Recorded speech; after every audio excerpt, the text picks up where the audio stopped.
Earth signs, tignan po natin kung ano ang mensahe para sa iyo ngayong araw.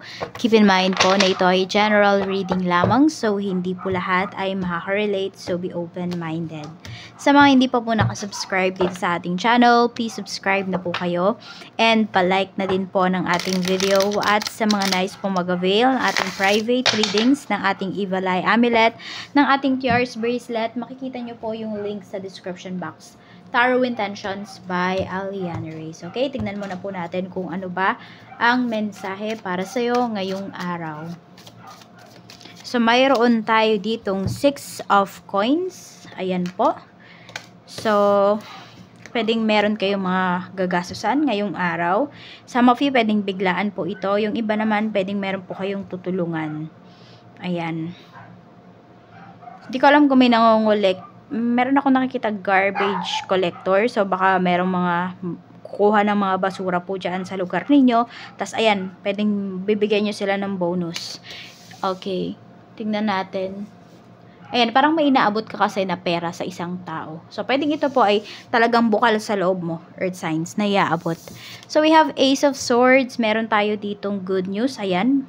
Meron dito, pwedeng nakapasa po kayo sa interview. Could be final interview na po ito. Maha-hire na yung iba sa inyo ngayong araw. Magkakaroon na kayo ng trabaho. Tignan natin, ano pa po yung mensahe. Yung iba naman sa inyo, pwedeng na-promote kayo. Check natin. We have the sun. Ayan, may good news talaga na paparating sa inyo ngayong araw. Magiging proud po kayo sa inyong sarili. Kaya din siguro parang ang bait-bait ninyo ngayon, Earth signs. Oo, kasi magaan yung energy ninyo eh. Kaya parang alam mo yun, kung meron kang sobrang pera or may nakita ka na nahihirapan, tutulungan mo, pwedeng bibigyan mo ng pera. Ganyan. So, medyo may pagkagalante kayo ngayong araw na to. Dahil may mga good news na dumarating sa life po ninyo. Tignan natin ano pa yung mensahe. Spirit guide.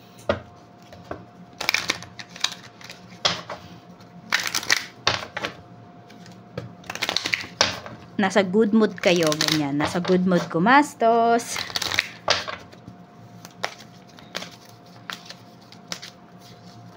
We have ancient healing wisdom. Okay, so for some of you, pwedeng may mga tinutulungan kayo dito na may mga sakit. Ayan po. Or meron dito nanggagamot po kayo and by donation yung ginagawa ninyo.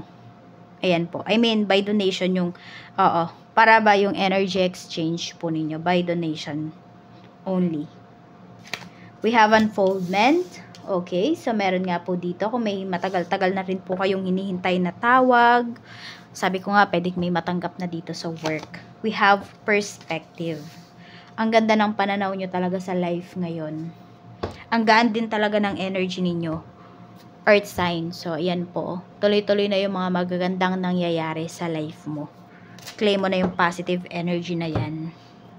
Tignan natin ano pa yung mensahe para sa'yo. So, hindi na ako nag-insenso kasi ayun.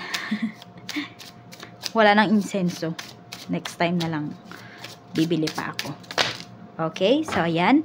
We have duality. Sabi dito, do not forget about dual nature of people. Don't lose your vigilance. So, maging maingat din po kayo dito kung sino ba yung mga tao na tinutulungan ninyo. Sino ba yung mga tao na lumalapit po sa inyo. We have endings. The cycle is over. It's time for you to make a change. Revert. It's time to say goodbye. Ayan po. So, parang goodbye na sa pagiging, sa pagiging jobless. We have power. You have the power to take control of your life, career, and finances. Focus on your goals. Ayan po. So, it's time na talaga na mag-focus po kayo sa inyong mga goals. It's time na para, magseryoso sa buhay. Na pagandahin yung nangyayari sa buhay po ninyo. You take control of your life. Okay? So, mag-focus kayo sa needs ninyo, but do not lose your vigilance. Tignan natin, ano pa yung mensahe para sa iyo pagdating po sa iyong pamilya. Kamusta naman po ang pamilya? Energy po pagdating sa pamilya ni Earth signs, Spirit guide. Meron dito, yung iba sa inyo, wait lang.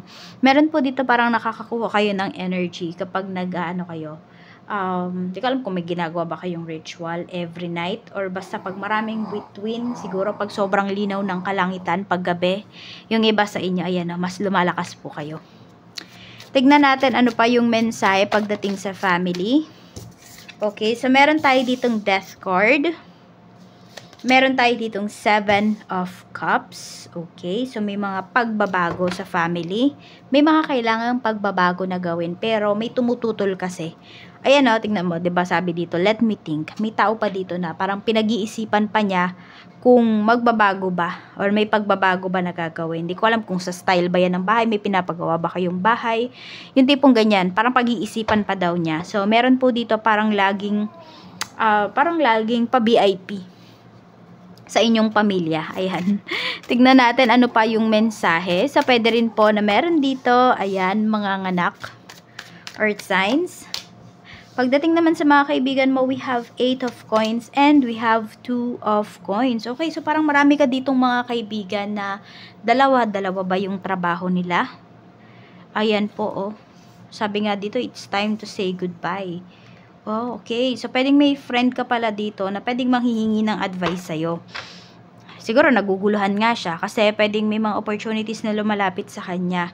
Ayun, nasa sayo yan kung papayuhan mo ba yung kaibigan mo or sasabihin mo na lang sa kanya kung hindi ka nagdadalawang isip, sige, i-go mo. Pero kung nagdadalawang isip ka, wag na. Okay, kasi ano, may friend ka dito na na pwedeng manghihingi sa'yo ng advice pagdating sa kanyang trabaho. Meron din naman dito, pwedeng kaibigan mo na hindi pa tapos bayaran yung utang niya sa'yo, mangungutang na naman. Kasi meron na daw siyang trabaho. Tipong ganun. So, tignan natin ano pa yung mensahe para sa'yo. Pagdating naman po sa iyong love life, kamusta yung energy sa love life mo? We have Stairway to Light. So, meron dito na Awakened. We have Ace of Wands. Okay, so pwedeng may magko-confess sa'yo dito ng feelings. Kung meron ka naman ng karelasyon, makikita mo na yung person mo parang sobrang nagiging direct niya sa'yo. Kung namimiss ka niya, sasabihin niya yun sa'yo. Nagiging masyado siyang vocal yung karelasyon mo, yung asawa mo, ganyan. Tignan natin ano pa yung mensahe. Pagdating naman po sa iyong kaperahan, we have the Hermit. Sobrang focus po yung iba sa inyo. We have 9 of Cups. Sobrang happy and contented kayo. Yun yung pinapakita dito pagdating sa inyong kaperahan. Yes, yung iba po sa inyo parang wala na kayong mahihiling pa. Pero nandun pa rin naman na very passionate pa rin po kayo sa inyong mga pinagkakakitaan. Yan na, nandun lang talaga na nabibigay nyo po yung mga luho po ninyo. So, ayan na, hindi na lang needs, earth signs, even luho na gagawaan. Nabibigay nyo na po yan sa inyong sarili, sa inyong pamilya. Tingnan natin ano pa yung mensahe. Pagdating naman po sa iyong trabaho. Sa mga nag-a-apply dyan, ayun na pala, sinagot na pala tayo. Okay, tama. Sa trabaho na to, sa mga may current job, we have Knight of Coins. We have 2 of Swords. Parang same kayo ng energy ng friend mo. Yan o.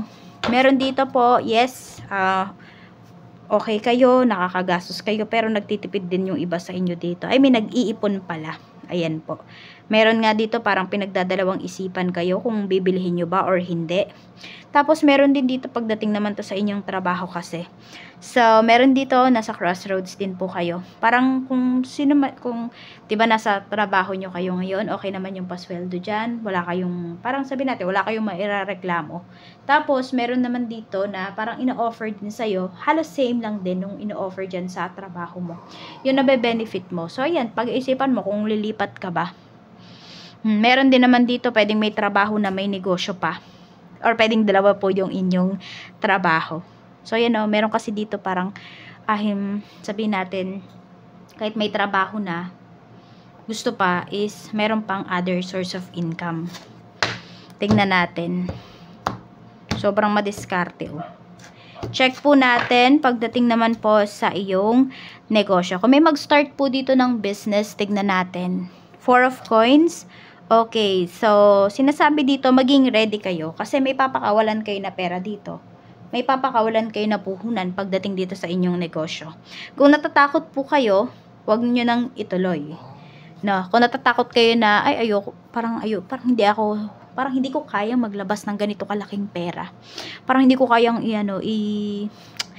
ilagay sa negosyo yung pera ko, ganon. O, kung ayaw nyo ng ganon, kung may iniisip kayong ganon, wag na po ninyong ituloy yung business na to. Pero kung ready po kayong mag-let go ng pera, yan, then go. Kasi, totoo, business is a risk. Malaking risk po yan.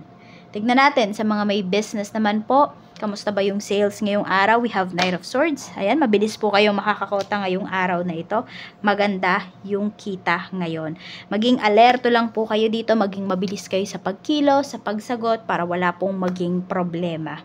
Yan, maganda po yung pinapakita sa inyo dito pagdating sa inyong negosyo.